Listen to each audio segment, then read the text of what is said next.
My name is Antone Gonsalves. I'm the news director at TechTarget.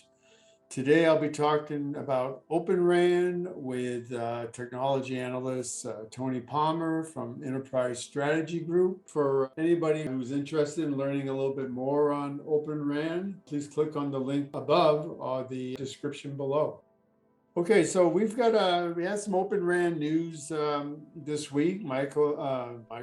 Dell announced a partnership with Marvell. They'll be putting together some hardware to run Open RAN software for telcos.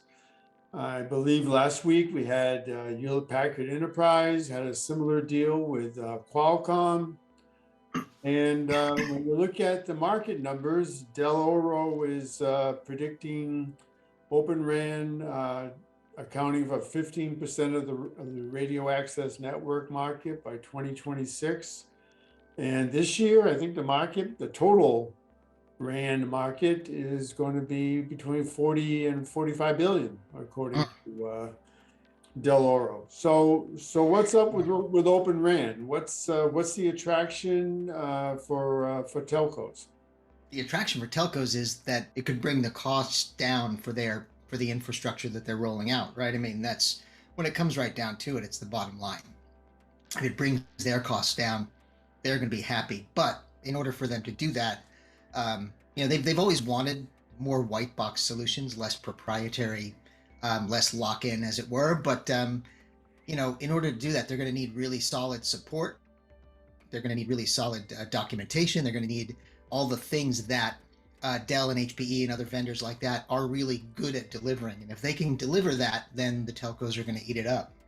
Now, is Open RAN mostly an Asian, European story right now, or is it more so than the U.S.? And if so, do you expect the U.S. like Verizon and AT&T to jump on the same bandwagon, or what? Well, from what I've seen, they've all expressed interest in it, and they're all investing, lots and lots of capital in it. But it's slowly but surely is the impression that I get, right? What I've seen is, for example, one that you didn't mention, Dish Networks, right? They've made a huge commitment.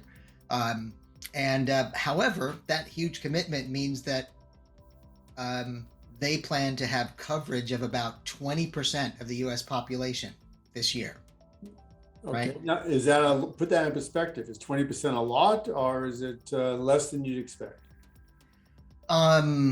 It's not insignificant. I mean, they've made commitments to cover 70% by the end of 2030, I think it is. So by, in the next several years. So 20% is a lot in that perspective, but it's not huge. What about our audience, which is tech buyers? So what is, should they care what telcos put in their infrastructure, be it Open RAN, or if they do a proprietary radio access network from someone else?